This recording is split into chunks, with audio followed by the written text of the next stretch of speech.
흥농TV입니다. 오늘이 7월 18일입니다. 저는 당진시 송산뜰에 있는 이계섭씨 표 포장에 나왔습니다. 반갑습니다. 예, 안녕하세요. 지난해는 이들판이 다 물속에 잠겼던데 네, 제가 지난해 7월 17일 재연전 날 어제네 그러니까 네네네 여기가 침수가 돼가지고 상당히 걱정을 하고 그 당시에도 제가 한번 이걸 어떻게 심으면 좋겠느냐라고 오셔서 해결해 달라고 그래서 오셔가지고 그 당시에 이제 그런 좋은 처방을 내려주셔서 네. 사실 지난해 보기 드문 그런 이거 아주 풍작을 이루어가지고 아주 대단히 고맙게 생각을 하고 있습니다. 지난해 침수되었던 지역이라 그런가 표가 더 잘 된 것 같네. 흑암금이 앉아갖고. 예, 올해는 전반적으로다가 저희 주변에는 벼 작황이 상당히 좀 좋은 편입니다. 그래서 사실 오늘 제가 또 좀 뵙자고 했었던 것도 제가 올해 좀 처음 짓는 그런 신품종을 갖다가 지금 심어놨습니다. 그게 뭐냐면은 이제 충남 시포라고 이제 그 작물명은 이제 향진주인데 이게 수확도 수확이지만 밥맛도 좋고 그래가지고 우리 당진 송산면에서 권장하는 그런 품목인데 지금 비료를 갖다가 제가 모심을 적에 파만농에서 나오는 올코팅이라는 32%짜리 비료를 갖다가 마지기당 하나씩 지금 넣어가지고 지금 이게 보시다시피 이렇게 지금 현재 벼잎이 상당히 좀 검은 편이에요. 그래서 네. 이게 이제 솔직히 단 한 번이라든지 올코팅이라든지 하는 것은 한 번 주고 마는 거 아니겠습니까? 그렇죠. 예. 근데 좀 욕심이 나는 게 제 주변에서 이것을 갖다가 참 조금은 줘야 된다 그러고 안 줘도 된다 그러고 이제 이러는 사람들이 상당히 많은데 그래서 이런 경우에는 어떻게 쓰면 좋겠는지를 한번 여쭤보려고 오늘 좀 오시라고 했습니다. 우리 사장님은 지난해 이제 벼가 침수됐던 지역이고 네. 또 이게 이제 올코팅 비료를 200평에 한 포 준 거 아닙니까? 네, 그렇죠. 근데 지금 욕심 같아서는 또 이삭거름을 좀 줘야 되겠고 그래야 좀 타석을 할 수 있지 않습니까? 올해 또 뭐냐면은 지금 일기예보를 상당히 네. 많은 비가 온다고 이러고 그래서 모험하기는 또 상당히 좀 위험하고 그래서 어떻게 심으면 좋을래는지 이제 걱정이 돼서 참 전화를 그러니까 드렸습니다. 이삭거름을 안 주자니 서운하고 네. 주자니 쓰러질 것 같고 그렇죠, 이럴 때 그렇죠. 어떻게 해야 되느냐. 예. 그래서 지금 이 포장을 봐서 지금 난 12시잖아요. 네, 그렇죠. 예. 그래서 이게 아침에 나오면 이게 녹록색이 더 있을 거예요. 그러면 그냥 예, 축축 그래서 늘어지는 정도로다가 이렇게 이 도복에 이게 좀 어떤가요? 좀 강하긴 한 편인데 그래서 이게 도복이 약하다 그러면은 비료를 갖다가 안 주는 게 맞는데 이게 도복이 어느 정도 강하기 때문에 이걸 좀 주시면 좋겠는데 그렇다고 무슨 조금 그냥 후춧가루 날리듯이 날릴 수도 없고 그래서 어떻게 심으면 좋을는지 몰라서 한번 여쭤보고. 그래서 이런 포장들이 지금 비료들은 이제 축조십이라든가 오레가라든가 올코팅 이런 비료들이 이제 한 번 쓰고 마는 거잖아요. 그렇죠. 그러다 보니까 이제 토양에 따라서 틀리긴 하지만은 요즘 이제 이삭거름 주는 시기잖아요. 예. 그 이삭거름을 주고 안 주고 차이는 이제 벼이삭이 길고 짧고의 차이다. 그렇죠. 그래서 이제 벼이삭이 이제 150개, 200개씩 달리는 것들은 벼이삭이 한 2, 3cm 정도 자랐을 때 우리가 한 15일 정도에 이렇게 이삭거름을 주면 좋은데 이걸 또 일찍 줘버리면은 이제 벼는 이제 우리가 보이는 마디가 이제 한 5마디 되잖아요. 네네. 일찍 주면 이삭이 생길 때 이삭거름을 주면은 아래에 한 마디 섭서 2마디가 이게 길어지니까 그렇죠. 도복이 원인이 되고 또 이제 중만생종 같은 경우는 한 1, 2mm, 2mm 정도가 적당한 시기라고 그러는데 그 시기가 벼 출수 전 한 23일에서 한 25일 정도 이렇게 되잖아요. 네. 그래서 이 모내기 하는 시기도 다 틀리고 그렇죠. 또 이삭거름 주는 시기도 이제 모내는 날짜에 따라서 틀리기 때문에 또 품종 간의 차이도 있고 그래갖고 요즘에 제일 많이 물어보는 게 이삭거름 언제 줘야 되느냐고 이렇게들 전화들이 많이 오거든요. 그렇죠. 그래서 이제 각 지역의 또 벼에 대한 특정 품목들 있지 않습니까? 네. 이런 것들은 이제 기술센터 같은데 많이 이제 날짜별로 이게 적혀 있으니까 참고하시면 될 것 같고 우리 이사장님 같은 경우는 지금 이삭거름을 지금 줄까 말까 지금 망설이고 있는 상태지 그렇죠. 않습니까? 예. 그런데 이런 상태에 대해서는 제가 이제 AI 소일이라고 있거든요. 그래요? 예, AI 소일 임팩트라고 10kg짜리 갖다가 1000평 내지 1,500평에 이제 2포, 아, 1,000평에 예. 하나. 아, 예. 이 정도 같으면 뭐 한 750평 내지 한 1,000평에 한 포 정도만 살짝 날려주면은 왜 날려줘야 되느냐면은 우리가 이삭거름을 안 주게 되면은 요즘에 이제 그런 비료들이 이제 오레가라든가 올코팅이나 이런 것들이 이제 비가 많이 오고 네. 또 온도가 높기 때문에 예를 들어서 100일 가는 비료 같으면 90일이나 85일에 비절이 올 수가 있어요. 예, 그렇죠. 그렇게 보면 이제 후기에 이제 지속적인 양분 공급이 안 되니까 이제 벼가 등승률이 떨어지고 그러는데 그래서 이런 데다가 주게 되면 AI 소일 임팩트 비료는 이제 그 아미노산 아, 예. 또 미네랄, 해저 미네랄 등 이런 걸 해갖고서 효소를 이제 거기다 코팅을 시켜갖고 만든 비료거든요. 아, 그래서 한 네. 60여 가지의 미량 요소가 들어있기 때문에 질소 폭발은 하질 않습니다. 아, 네. 그래서 지속적으로 양분을 공급을 하기 때문에 상당히 좋을 걸로 제가 생각하고 있거든요. 그래서 저희가 권장한다면 750평 내지 1000평에 한 포 정도만 줘놓게 되면은 요즘에 이제 후기에 갈수록 이제 비분이 떨어지면 지금 뭐가 문제가 되느냐? 깨시무늬병 때문에 그렇죠. 엄청나게 사실 상당히 고생을 많이 그, 하지 예, 않습니까? 제 주변에도 예. 그 저기 지난해 그 상당히 그 깨시무늬병으로다가 농사 다 잘려놓고서 예. 한꺼번에 그냥 폭삭 주저앉아가지고 그렇죠.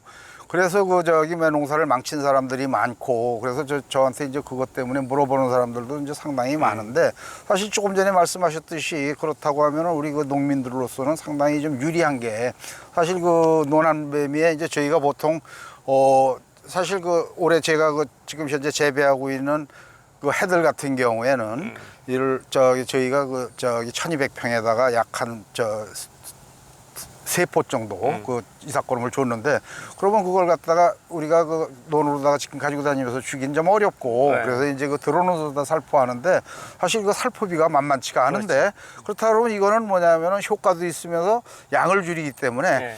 그 뭐 저기 뭐야 비용 절감에서도 상당히 좀 효과가 있겠네요. 비용 절감 훨씬 더 효과 있죠. 그래서 뭐 이제 비용 절감이 그렇게 중요한 건 아니지고 네. 효과가 좋으면 좋겠지만 요즘에 이제 전국적으로 이제 깨시무늬병이 그동안은 이제 모래땅이라든가 추락답이라든가 이런 데서만 나타나는데 그렇죠. 요즘은 이제 전국적으로 많이 나타나는 현상이거든요. 맞아요. 이게 기후 변화에 따라서 이게 생기는 것 같아요. 그래서 이 깨시무늬병은 미량요소 결핍이다. 그래서 이제 우리 이사장님은 이제 우리 엑스칼리버 쓰고 F100 쓰니까 매년 이제 그런 걸 못 느끼시지만은 네. 쓰고 안 쓰고 차이가 엄청나거든요. 그래서 지난해도 보면은 우리 엑스칼리버를 모짜리다 쓰고 F100을 2번 주신 분들은 거짓말 깨시무늬병이 없었어요. 왔더라도 늦게 왔거든. 그게 뭐냐면 엑스칼리버가 토양에서 지속적으로 양분을 공급해주고 F100을 2번 주니까 지속적인 양분 공급 때문에 등승률도 높아지고 깨시무늬병도 덜하고 그래서 이제 그런 것 때문에 제가 이제 AI 소일 임팩트를 권장을 하는 거거든요. 네. 그러면 이제 등승률도 높아지고 도복에도 강하고 그래서 여러모로 장점이 많을 겁니다. 그래서 요즘에 우리 이삭거름을 주자니 쓰러질 것 같고 안 주자니 서운한 놈들은 이제 AI 소일 임팩트 비료가 10kg 갖고 750평 내지 1000평 해주면은 가장 이상적일 것 같습니다. 지금 이게 지금 기술센터에서 저희한테 그 저기 메시지가 날라오기를 보통 이게 이제 중만생종인데 만생 쪽에 가까워 가지고 7월 말경에서 8월 초까지 주라고 지금 현재 그러거든요. 예. 그렇다고 하면 이제 앞으로다가 비올 날씨가 상당히 지금 많이 남아 있는데 그러면은 사실 지금 이렇게 이 색깔이라도 비가 몇 번만 더 오면 더 검해지고 그렇죠. 더 이게 이제 그 잎사귀가 늘어지는 건데 그렇다고 하면은 그것을 갖다가 제가 한번 그 좀 검토해 봐가지고서는 올해 한번 여기다 주워서 그 효과를 갖다가 좀 한번 좀 1000평에 하나 보겠습니다. 주시고 네. 벼 이삭 패기 전에 F100 뭐 매년 주시는 그거는 거니까 뭐 제가, 예. 벼 이삭 패기 전에 한 번 주고 이제 벼 이삭 패고 나서 이렇게 주는데 제가 이제 그 F100이 요새 지금 많이 나가고 있거든요. 그 F100은 이제 소나무, 삼나무, 해나무 추출물인데 가장 잘하는 게 질소 호르몬을 조절해서 균형 있게 크게 한다. 그리고 이걸 주게 되면 이제 늘어져 있던 벼 이파리도 쫙쫙 쓰잖아요. 그 요즘에 이제 축분이라든가 이런 걸 갖다 뿌려갖고 아침에 나가면 이슬이 얹혀갖고 늘어져 있는 벼들이 많은데 지금 이 근처 포장에도 그런 데가 예. 몇 군데가 있습니다. 그렇게 됐을 때는 이제 1500평에 2병. 그렇게 타서 모든 농약하고 혼용이 잘 됩니다. 특히 F100은 이제 pH가 4거든요. 우리가 쓰고 있는 농약이 pH가 4에서 한 5.5 정도 되는데 어떤 제형을 섞더라도 엉김 현상이 없다.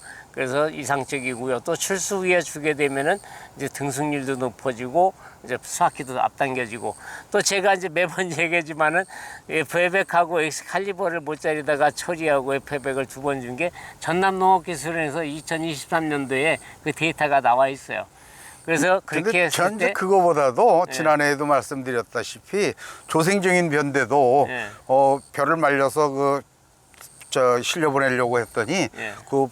저 트럭 기사가 와가지고 이거 저울 잘못했습니다. 어떻게 조생종벼가 이게 1200kg가 훨씬 다 넘어도 많이 넘습니까? 톤백에, 그러는데 예. 톤백에 그런데 가져가서 자기네들이 재보더니 전혀 문제가 없고 오히려 저기 재현율도 많이 나왔다고 나중에 와가지고 밥도 사주고 그랬었던 건데 사실 뭐 제가 한두 해 쓴 것도 아니고 FA백에 대해서는 제가 아주 충분히 그건 아주 공감하고 그건 주위에 있는 사람들한테도 얼마든지 지금 쓰라고 제가 아주 자신 있게 권하는 그런 품목인데 지금 말씀하셨었던 거에 대해서도 제가 한번 관심을 갖고 한번 사용해 그렇게 봐가지고 한번 해보시고요. 마지막으로 제가 이제 우리 농가들한테 그런 걸 데이터를 갖고 제가 말씀드리면은 엑스칼리버를 모짜리다가 쓰고 FA백을 2번 줬을 때 키가 5cm에서 8cm가 작아지고 벼알수는 20개에서 30개가 더 달리고 또 이제 단백질 함량은 뚝 떨어져서 미질이 좋고 좀 전에 이제 말씀하셨는데 천립중의 무게가 1g에서 1.5g 정도 차이 나거든요.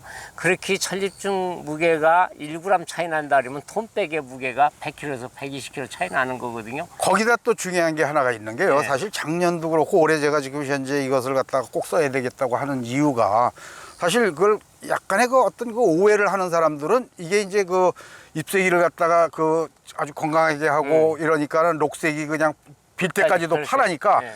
더디 익는다고들 오해들을 하는데 네, 오히려 제가 작년에 사실 추석 때문에 걱정을 했었던 건데 올해도 마찬가지로 다 추석이 작년보다 오히려 조금 더 그렇죠. 땡겨졌지 않습니까?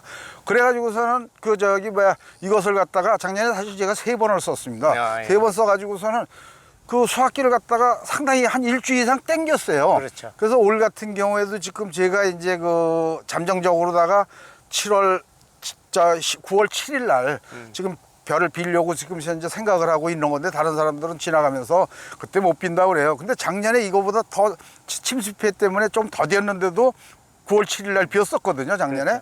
그래서 올해는 지금 9월 7일이면은 더 많이 완숙시켜서 빌 수 있을 것 같은 그런 좀 자신이 있는데 그 약간의 그 오해하고 있는 것들은 뭐냐면은 잎새기가 끝까지 파라니까 더디 익는다 그러는데 천만의 말씀이더라고요. 이게 더디 익는 게 아니고 더 빨리 익더라고요. 더 빨리 익는 건데 예, 예. 그 엽록소가 이제 끝까지 파라니까 벼는 안 익었다고 생각하는데 오히려 벼는 더 맞아요. 등승률이 높아집니다. 예, 예, 그래서 예. 이게 등승률도 높여지고 단백질 함량도 떨어뜨리고 또 식전기에다 두었을 때 쌀이 80 이상 나오면은 이게 굉장히 좋은 거래거든요. 그렇죠. 대저구보다 뭐 76인데 우리는 뭐 86, 83 이렇게 나왔으니까 엄청나게 좋은 거죠. 그래서 농가 여러분 늦게까지 놔둬도 이제 입이 파랗다고 그러는 거는 등승률하고는 관계없다. 더 빨리 익는다.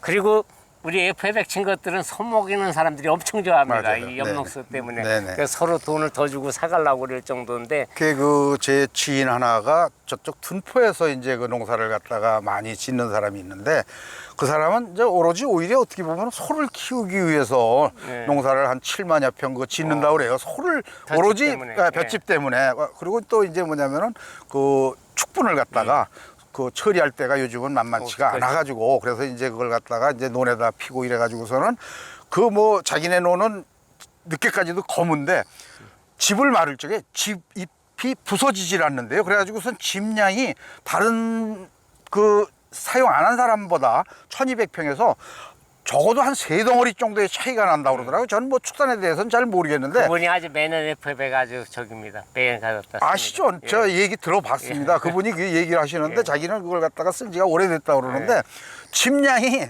다른 논보다 한 3덩어리가 더 나온다고 그리고 그럽니다. 이제 엽록소 때문에 쓰는 거예요. 그런 것 같습니다. 그래서 농가 여러분, 제가 우리 이계섭 사장님하고 이제 매년 이렇게 유튜브를 찍고 있지만은 실제 현장에 나와서 제가 보여줘가면 하는 거거든요. 그래서 여러분들도 이제 한번 써보시면은 쓰고 안 쓰고 차이는 분명히 있다. 그래서 한꺼번에 그 농가들한테 제가 이런 얘기하면 누가 써봤냐, 누가 또 해봤냐 이 얘기를 많이들 하거든요. 그렇죠. 그 얘기 하기 전에 내가 일부만이라도 써보시면은 이게 내년에 또 매뉴얼이 되니까 그렇게 해서 해보시고요. 금년에도 이제 날씨가 뭐 다른 해하고 틀려갖고 또 고온에다가 또 언제 또 폭우가 오는지 모르니까 예의주시 잘 하시고 병충해 방제 잘 하시기 바랍니다. 감사합니다. 예, 감사합니다. 고맙습니다. 네.